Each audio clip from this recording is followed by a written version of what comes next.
तो गाइस उसके बाद हम अल्कोहल एंड डाइसल्फिराम में आगे बढ़ते हैं और अल्कोहल एंड डाइसल्फिराम के बारे में अच्छे से थोड़ा और जानते हैं। पर अभी हम जानेंगे अल्कोहल को, हम एक बार एक साइड लेके चलते हैं जिसको मैं अभी फर्स्ट पार्ट में जो कि अभी बताने वाला हूँ कि अल्कोहल है क्या और अल्कोहल के क्या इफ़ेक्ट रहते हैं हमारे शरीर पे। और शरीर से याद आया कि हम मेडिकल फील्ड्स हैं, जितने भी फार्मासिस्ट हम बात करेंगे फार्माकोलॉजिकल इफेक्ट्स क्या रहेंगे अल्कोहल के बारे में, जो कि एक्सटर्नल और इंटरनल है। अगर हम अल्कोहल की बात करते थोड़ा एक्सटर्नल वे में, तो आपको बता दूं कि क्या है अल्कोहल का एक्सटर्नल यूज़ क्या है।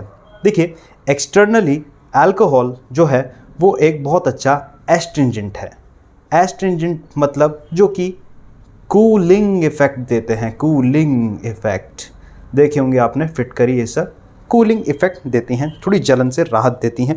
ठीक है, ये बहुत अच्छा कूलिंग इफेक्ट देने के साथ ये रेफ्रिजरेंट भी आता है, जो कि ये बात सेम ही है, इसी के अंदर ही आ जाता है।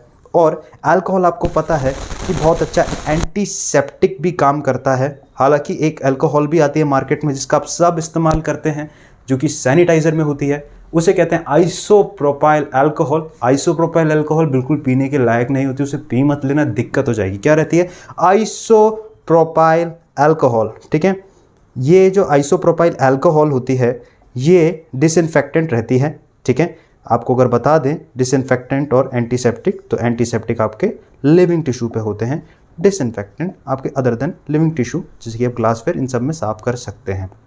ठीक है, अब जैसा मैं बता रहा हूँ डिसइंफेक्टेंट और क्या बोलते हैं एंटीसेप्टिक में।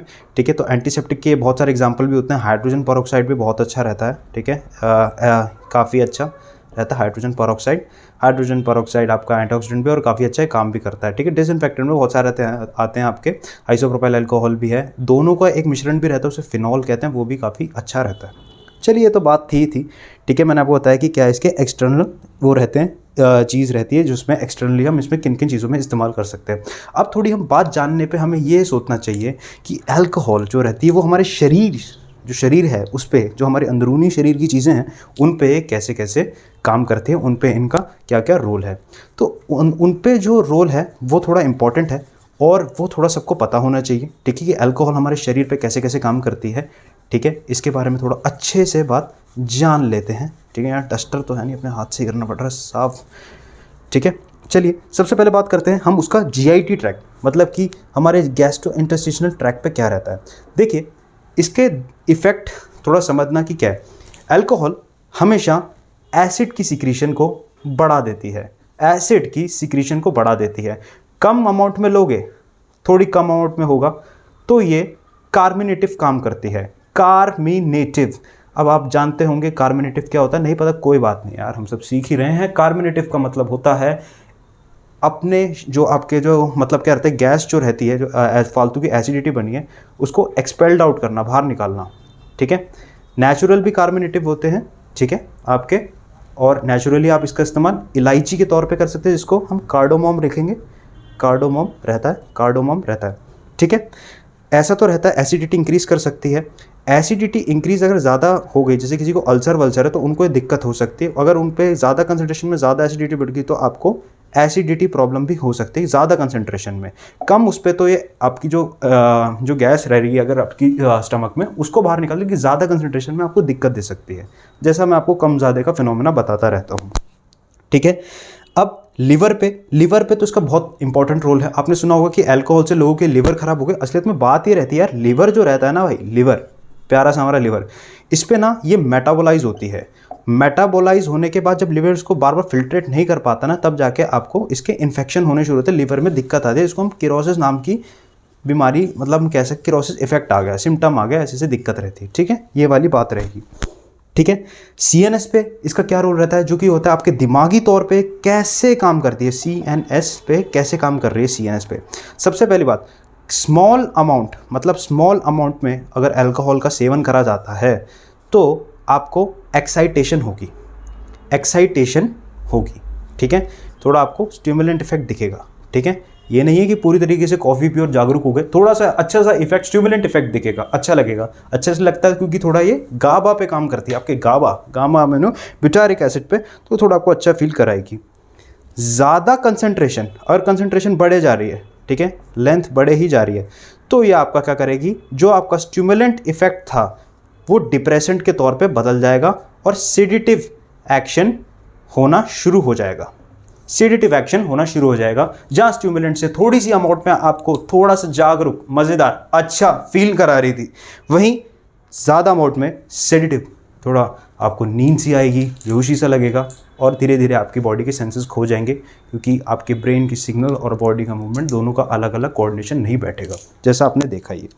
ठीक है, ये वाली बात हो गई। ठीक है, ओके।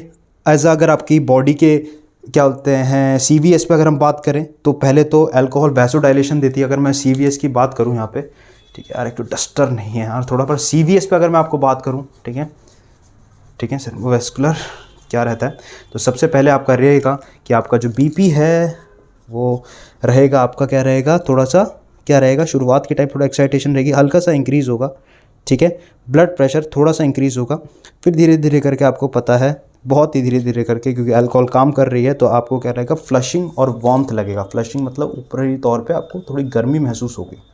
ठीक है, और वार्मथ फीलिंग, गर्म फीलिंग आएगी। ठीक है, वार्मथ रहेगा। ठीक है, रेस्पिरेशन में भी अगर वार्मथ है तो क्या है, रेस्पिरेशन आपकी क्या रहेगी, आपकी रेस्पिरेशन में सबसे बड़ा रोल क्या रहेगा, रेस्पिरेशन में थोड़ा सा इंक्रीज़ होगी। रेस्पिरेशन अप साइड में मैं आपको बता दूँ तो इंक्रीज़ का मैं बनाता हूँ। ठीक है, इंक्रीज़ होगी। ठीक है, किडनी पे क्या रहेगा, एंटी डायरेटिक हार्मोन क्या रहेगा, एंटी डायरेटिक हार्मोन पे आपकी किडनी पे डिक्रीज़ हो जाएगा किडनी पे। तो किडनी क्या करेगी, अल्कोहल को साफ करना शुरू करेगी ब्लड से, तो क्या होगा, यूरिनेशन बहुत ज़्यादा बढ़ जाएगा, देखा ही होगा आपने। ठीक है, सेक्सुअल फंक्शन की बात करें तो हाँ, ये एप्रोडाइसिक भी काम करती है अल्कोहल। मैं बता देता हूँ वैसे कौन सी एप्रोडाइसिक सेक्स स्टिमुलेंट में काम करती है। वो रहती है वाइन, रेड वाइन जो रहती है, ये हार्ट के लिए भी अच्छी रहती है थोड़ी। रेड वाइन आपका बहुत अच्छा एप्रोडाइसिक काम करती है। अगर अदर देन और अल्कोहल्स की अगर मैं बात करूँ तो थोड़ा सा सेक्सुअल स्टिमुलेशन इंक्रीज हो जाती है और अल्कोहल के साथ में पर रेड वाइन तो one of the good aphrodisiac agent. ठीक है, अगर और मैं दारू की बात करूँ, ठीक है, ऐसे रहती है। ये वाली कुछ मैंने आपको बात बताई कि क्या क्या इफेक्ट रहता है रेस्पिरेशन के ऊपर, BP के ऊपर और अलग अलग अन्य चीज़ों के ऊपर, इसका क्या इफेक्ट रहता है, फार्माकोलॉजिकल इफेक्ट क्या क्या रहता है अल्कोहल के बारे में, ऐसा आपको मैंने बताया था। ठीक है, थोड़ा मैं आप देख ही रहे होंगे कि शुरुआती उसमें ये एक अलग इफेक्ट शो करती है और ज़्यादा डोज पे अलग इफेक्ट शो करती है। कुल मिला के अगर बात देखी जाए कि असलियत में है क्या, तो मैं इसे कोई स्टिमुलेंट में आप इतना वो मत करिए, क्योंकि मैंने आपको शुरुआत में बताया था ये असलियत में एक डिप्रेसेंट ड्रग ही है, जो कहीं ना कहीं लिटिल बिट बार्बिचुरेट और as well as BZD which calls the benzodiazepine the sleeping pill जैसा ही काम ही कर रहा है, अगर आप लगभग देखें कुल मिला के। ठीक है, तो ये वीडियो थी क्या फार्माकोलॉजिकल एक्शन था। अगली वाली वीडियो में बात करेंगे कि इसकी प्रॉपर इंटरेक्शन और ड्रग्स के साथ क्या रहती है, कहाँ कहाँ शराब का इस्तेमाल कैसे कैसे ड्रग्स के साथ या खाने के साथ कैसे कैसे इफेक्ट शो करता है, बढ़ाता है घटाता है, वो आगे बात करेंगे। तब तक ये था कि फार्माकोलॉजिकल एक्शन कैसा है अल्कोहल का। ठीक है।